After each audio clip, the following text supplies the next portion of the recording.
ராகு கேது பூஜை. ராகு கேது பூஜை எதுக்கு பண்றோம்? சர்ப்பதோஷத்துக்கு பண்றோம்னு சொல்லுவாங்க. ராகு தசை ராகு புக்தி, இல்லை கேது தசை கேது புக்தி, இல்லை ராகு கேத்தோட நிறைய கிரகங்கள்.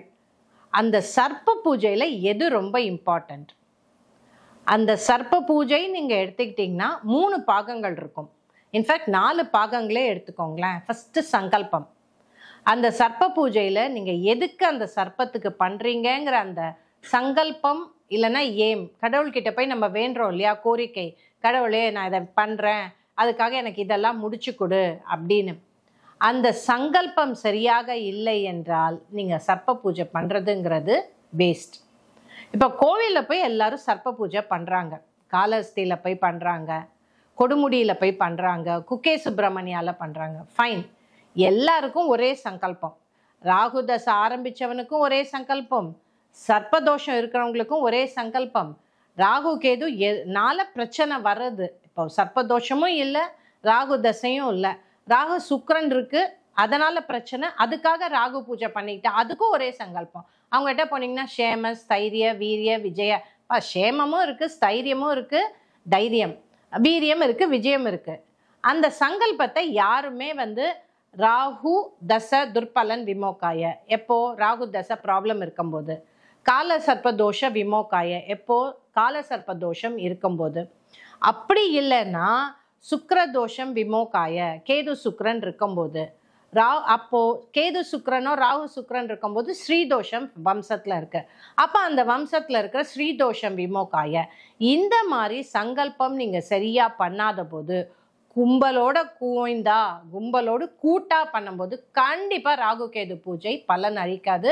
நீங்க 1 லட்சம் ரூபாய் பூஜையே போய் சப்ஸ்கிரைப் பண்ணுங்க, குக்கே சுப்பிரமணியாலேயே போய் பண்ணுங்க, it will not work. Next, timing. யாருமே முகூர்த்தம் பார்த்து பண்றதில்லை. இது என் வாழ்க்கையில் நடந்த உண்மை சம்பவம். என்னோட தெரிந்தவர், என்னோட ரிலேட்டிவ், அவர் என்ன சொன்னாரு, நான் பிஸ்னஸ் ஆரம்பிக்க போறேன், பிரம்ம முகூர்த்தத்துல பண்றேன் அப்படின்னார். நான் அப்பவே சொன்னேன், எத்தனை மணிக்கு? 4 மணிக்கு டு 4:30 மணி ஷார்ப்பா ஆரம்பிக்க போறோம். நான் அப்போ ஹாரோஸ்கோப் உடனே போட்டு சொன்னேன், இல்லை முகூர்த்தா தப்பு, இந்த டைம்லிங்கில் நீங்கள் பண்ணீங்கன்னா இம்பேக்ட் இருக்காது அப்படின்னு நான் சொன்னேன். அவங்க அதை கேட்கறதுக்கு ரெடியாக இல்லை. ஆரம்பித்தாங்க. அவரோட பிஸ்னஸ் 2 வருடம். இன்ஃபேக்ட் அவர் மெடிக்கல் லைனில் இருக்கார். ஃபார்மசூட்டிக்கல், ரொம்ப ப்ரிசைஸ்னா ஃபார்மசூட்டிக்கல் ஹோல்சேல் பிஸ்னஸ் பண்ணுறவர். அவருக்கு அந்த பிஸ்னஸ் ஃப்ளாப் ஆயிடுச்சு. He was forced to shut down. So இந்த பூஜை எந்த டைமில் பண்ணணுங்கிறது இருக்குது.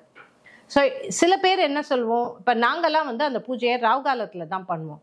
ராகு காலம்ங்கிறது அதுக்கு தான் வச்சுருக்காங்க. ராகுவின் காலம், கேதுவின் காலம் யமகண்டம், கேதுவின் காலம்னு அதுக்கு தான் வச்சுருக்காங்க.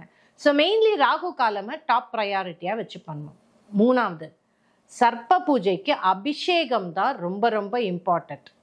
எதுக்கு சர்ப்பதோஷம் உங்கள் ஹாரோஸ்கோப்பில் காமிக்குது?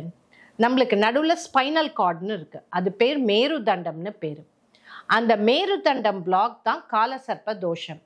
இப்போ ராகு சாட்டன் அப்படி இருந்ததுன்னா பேசிக் சக்ரா பிளாக்குன்னு அர்த்தம். ஸோ இப்போ ஒரு டியூப் இருக்குது, அந்த டியூப் அடைச்சிட்டு இருக்குன்னா நம்ம குத்தி குத்தி எடுக்கிறோம். அது ஃபிசிக்கலாக குத்துவோம், அந்த பைப்பை க்ளீன் பண்ணுவோம். அது மாதிரி இந்த ராகு கேது பூஜை பண்ணுறதே அந்த மேருதண்டத்தில் இருக்கிற பிளாக் கிளியர் ஆகும்போது தோஷங்கள் எல்லாம் விட்டு போகும். அதை எப்படி நீங்கள் க்ளீன் பண்ணுவீங்க? ஏதோ ஒரு அழுக்கு வந்ததுன்னா தண்ணி விட்டு தான் க்ளீன் பண்ணுவீங்க. அங்கே போயிட்டு நீங்கள் ஒரு துணியை எடுத்து தொடச்சிட்டு இருக்க மாட்டீங்க.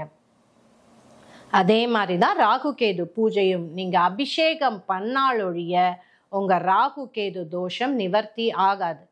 நான் சர்ப்ப பூஜை பர்சனலாக பண்ணியிருக்கேன்.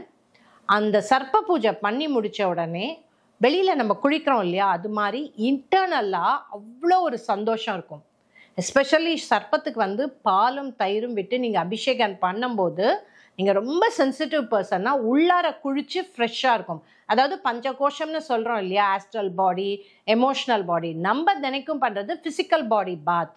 பட் நம்மளுக்கு உள்ளார அந்த ஆஸ்ட்ரல் பாடி எப்படி கிளியர் பண்ணுவீங்க? ராகு 3 இருந்ததுன்னா எமோஷ்னல் பாடி அஃபெக்டட். அப்போ அந்த எமோஷ்னல் பாடியை எப்படி கிளியர் பண்ணுவீங்க? கிளீனிங் ஏஜென்ட்னாலே தண்ணி தான், அபிஷேகம் தான், குளியல் தான். நம்ம ஃபிசிக்கல் அபிஷேகம் பண்ணிக்கிறோம், அதை குளியல்னு சொல்லிடுறோம். கடவுள்னு வரும்போது அபிஷேகம்னு சொல்கிறோம். 7 திரவியம் வச்சு நீங்கள் அபிஷேகம் பண்ணும்போது கண்டிப்பாக உங்களுக்கு இம்பேக்ட் இருக்கும். ஸோ ராகு கேது பூஜையில் ரொம்ப ரொம்ப இம்பேக்டன்ட் அபிஷேகம். அதுக்கப்புறம் எல்லாரும் இத்தினோண்டு ஒரு சின்ன ராகுவோட சிலையை வச்சு தான் பண்ணுறாங்க. அது என்ன 1 டீஸ்பூன் பால் ஊற்ற முடியுமா? நம்ம ஹியூமன் நம்மளோட பாடி ஹைட் என்ன, எப்படி எல்லாரும் 5 ஃபீட்டுக்காவது இருப்பீங்க. அப்போ ஏதோ ஒரு கால் இது எவ்வளோ சென்டிமீட்டர் மில்லிமீட்டர் கூட தெரியல. அட்லீஸ்ட் நம்மளோட பாடிக்கோட எக்ஸாக்ட் ரெப்ளிகா இல்லை அதோட ரேஷியோ படி பார்த்தீங்கன்னா ஒரு 1.5 அடி சர்ப்பத்துக்கு நீங்கள் அபிஷேகம் பண்ணாதான் இந்த சர்ப்பதோஷம் நிவர்த்தி ஆகும். இந்த 1 டீஸ்பூன் பால் விட்டு அந்த இத்தனோண்டு இருக்கிற அந்த சிலைக்கு நீங்கள் என்ன 1/2 லிட்டர் பாலாக ஊற்ற முடியும்? நாங்கள் என்னோட குருவோட பூஜை பண்ணியிருக்கோம். ஒரு 10 லிட்டர் பால், 10 லிட்டர் தயிர், 1 கிலோ தேன், அதோட இம்பேக்ட் அவ்வளோ வித்தியாசமாக இருந்தது.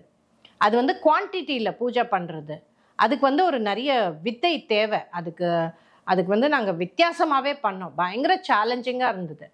அந்த மாதிரி கண்டிப்பாக நீங்கள் 1.5 அடி சிலையில் பண்ணணும். இந்த எல்லா கோயில்களும் பண்ணுற மாதிரி இத்தினோண்டு ஒரு சின்ன பொம்மையை வச்சு பண்ணீங்க, ஒரு வாட்டி பண்ணீங்க, இம்பேக்ட் கண்டிப்பாக இருக்காது. தயவு செய்து ராகு கேது பூஜைன்னு எந்த அஸ்ட்ராலஜர் சொன்னாலும் எப்படி பண்ண போறீங்கன்னு கேளுங்க. அந்த சிலை ஹைட் என்னன்னு கேளுங்க, அபிஷேகம் இருக்கான்னு கேளுங்க, சங்கல்பம் என்னன்னு கேளுங்க. இது இல்லாமல் நீங்கள் எந்த பூஜை பண்ணாலும் உங்களுக்கு பலன் அளிக்காது.